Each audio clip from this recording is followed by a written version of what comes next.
Hi, everyone, and welcome to Women of a Particular Age podcast. I'm your host, Tara Jolly, and thank you for joining me today. I know it's kind of weird because usually I just do podcasts on Fridays and Wednesdays, but I wanted to jump on here because I wanted to talk about a movie for sure, because I told you guys I watch movies all the time. But I also wanted to talk about something an interview that I saw this week I was happy about, I was saddened about, but also disgusted about. Okay. So before we get started, please make sure that you like, share, and subscribe. And we are Jolly Studios at gmail.com. And we are also at www.jollystudios.com. So please check us out. We would appreciate it. All right. So now, before we get started, once again, I do podcasts sometimes by myself. I do have a co-host, which is Heather. We just did one before this one, which you'll see on Friday. This one you'll be able to get tomorrow, which tonight is Sunday. Look at me. I got to break it down because I'm doing so much stuff. Sometimes I get confused. So before we get started, what do? We always have a glass of wine. We want to get ready. I always think about the glass of wine being like oiling up the wheels, like getting it ready to move. So that's how the glass of wine is for me. Okay. So, all right, folks. So before we get started, I wanted to talk about a subject, something that I seen this week that, like I said, was very saddening. I was excited about it, but heart wrenching to me. So let's talk about it. So the tonight's subject is how you doing. And the reason why I'm saying is how you doing is because we're going to discuss Miss Wendy Williams. Now, the reason why I popped on here is because, you guys, I'm a Wendy Williams fan. I have watched her show for years and years and years. She's very entertaining. She's very funny. She's very truthful. Sometimes she's a little bit truthful. But I am going to tell you guys something. Regardless of all that, there would be no way that any of us could be in these podcast streets without Wendy Williams doing and being the person that she is. Now, the reason why I wanted to talk about this is because a couple of days ago, Wendy Williams and her niece, Alex Finney, were on the Breakfast Club podcast. And please, if you haven't seen it, I'm going to make sure that I put the link down below so you can go ahead and check it out. Now, one of the things that has Wendy's been dealing with for the last 2 years is a dense order that is called aphasia frontal temporal dementia. And the description or the definition of that is a progressive neurological syndrome with diverse clinical presentations and attended underlying pathologies. I know you guys are asking, what does that mean? What they're telling you is that its dimension is unclear. You don't really know what it is until the person gets the symptoms. And there's so many different symptoms, but of course, a doctor would have to let you know. But those symptoms are what goes ahead and drives the doctor to state, okay, this person has dementia. So a couple of years ago, Wendy Williams, her show had ended and she was having issues with substance abuse and alcohol, okay, which was making her moods swing. She wasn't able to show up at shows. She had to end up going to her counseling, in-house counseling. And then she ended up in the conservatorship. And that's the part that we're all talking about. We are trying to figure out, where did the conservatorship start?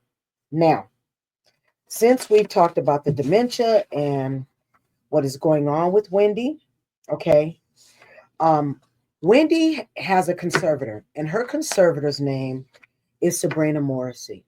Now, Miss Morrissey is her conservator over her finances and her money. And that's the part that's very concerning. And the reason why it's concerning is because the family is wanting to get involved in Wendy's care.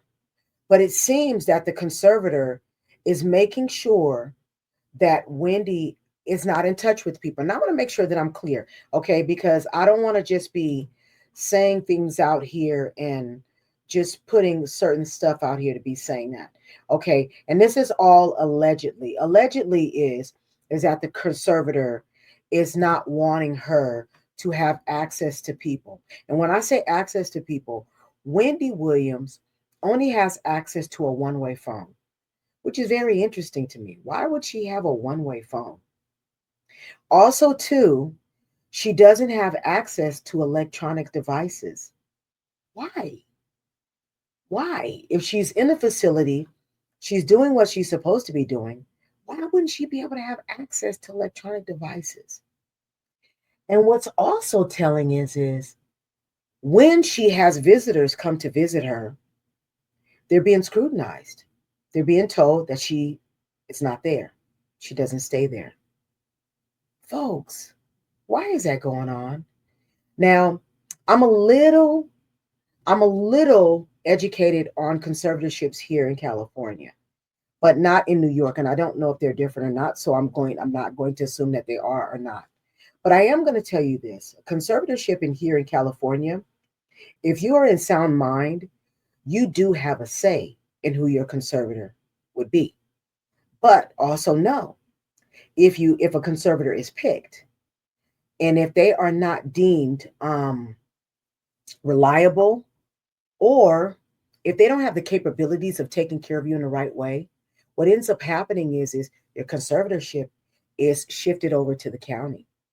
Now, I don't know what's happening in Wendy's instance, because it seems a little convoluted. Has to do, it's connected to her bank, and it just seems like there's a lot of hands in the pot.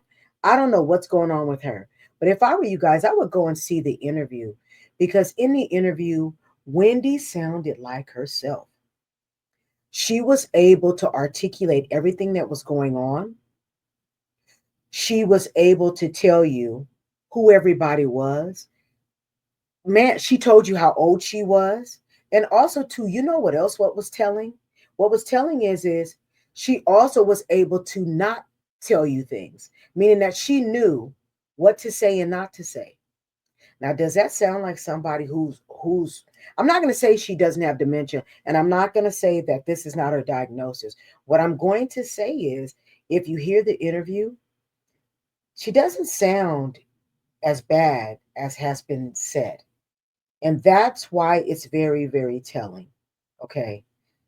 So, folks, why don't you guys tell me in the comments, when you go see the interview with her with Charlamagne, do you think that she needs to be in a conservatorship? Do you really think she needs to be in a conservatorship? Does she sound to you that she's unaware? Because she sounds very aware to me. Also, too, it's very saddening to see her speak about her family and her father. And her father's going to have a birthday soon. And he's going to be 95 years old. And she might not be able to see her father. Folks, that might be the last time she sees her father. You know, I understand that in Wendy's past, she's caused grief, she's given grief, and she's getting grief now. But folks, I do believe that she deserves to be with her family. And if she, as the client, the patient, is asking to have her family be the conservatorship, then why are you guys not doing it? Something sounds wrong to me. Something sounds really wrong. So here on our little podcast, because we a little podcast, we've decided that from now on, every time we post, whether it's My Husband's Music or we post Frugal Felicia, or if we post our podcast, we will be doing hashtag Wendy Williams. We feel that it's respectful. She's at an age that she can make decisions to go be with her family. And I feel that everybody should be with their family if they want to be. That's just my opinion. Okay? So, folks, we're gonna switch off of that, because we knew that was a little serious. So we're gonna go ahead and switch gears off of that. And then guess what? We're gonna talk about something that's fun. Okay? So I saw a movie for you guys, and I hope you guys go and see it. This movie is this. It is called The Forge, and it is on Netflix. Okay. This movie came out in 2024, and it was produced by the Kendrick brothers. And they've produced some other good movies as well. Okay. Very inspiring spiritual movies. Okay. Now, this movie is 2 hours and 2 minutes. And hold on, let me see if I can find the description for the movie for you. Okay, here it is. The description of this movie is: struggling to find his calling, a 19-year-old Isaiah faces a life-changing opportunity when a principled business leader offers to be his mentor. Y'all, let me tell you about this. Okay, hold on. I'm sorry. Let me get it together. I'm an older woman, so be patient with me. Okay, here we go. Give me a moment. All right, there we are. There we are. Now, folks, let's talk about this. This movie was the bomb. The reason why this movie was the bomb is because not only was it spiritual for anybody who's spiritual out there, but the movie showed men empowering men. I don't see too many movies that do that. Okay. You have a young man who is trying to find his way in life. 19 years old. You know how it is when you're young. You don't really know what you want to do yet, and you're just floating. And his mother is like, you got to get it together. And he meets this businessman that sees something in him and decides, okay, I'm going to take this guy on. Well, let me tell you guys something. When you see this movie, you are going to trip out. Because in this movie, this young man transforms from a young man to a man. He goes from being irresponsible to responsible to being a leader at his job, showing up at his home with his mother. And then he decides to take God into his life. So that's the type of movie this is. Now, I want you to know, I didn't just pick this because it was spiritual. Once again, I picked it because it showed men empowering men, and not just Black men. It was Latin men, white men, and it showed forgiveness. We don't have a lot of movies that show mentoring, empowerment, and forgiveness. And that's what this movie offers. Okay. Let me tell you all the characters of the movie. Now, the young man who played the son, his name is Isaiah Wright in the movie, but his name is Aspen Kennedy. The mother, who was Cynthia Wright, her name is Priscilla Shire, and she was the mother, of course. You have Joshua Moore, and he was the mentor and the boss. His name is Cameron Arnett. But the wonderful thing is, his wife in this movie is BJ Arnett, and they are married in real life, and they are spiritual leaders. So if you want to read up about them, Cameron and BJ Arnett, you can go on the internet, and there is information about them both. This movie was wonderful. I'm telling you, this was about men empowering men, being led by God, but also just showing a young man coming of age and becoming a man. And at the end of this movie, when you see the transformation of his life, this movie will inspire you to tell someone else. It's just a wonderful movie. I really loved it. And I just wanted to share the movie with you guys. Okay. Now, folks, listen, I just really wanted to come on here very quickly. I didn't want to stay on here too long and talk too long. It's just that when I saw this Wendy Williams interview, it really made me feel some type of way, especially when she cried about her father. That really, really bothered me. Y'all, we don't know how long we have on this earth. And to me, she deserves to be with her family.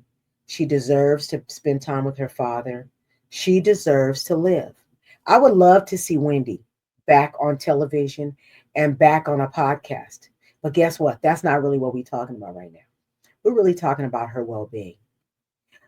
And if somebody is not being fair to her and they're doing her wrong, I feel that it needs to investigate it. But I do have a request for the bigger podcast out there because, I'm a little podcast here and I'm new at this. My request is this. I would love if somebody hooked up with Wendy's niece, Alex Finney, and figured out a way of how we could send mail to her. If you guys remember, if you saw Wendy's old shows, she loved people to reach out to her and send mail to her.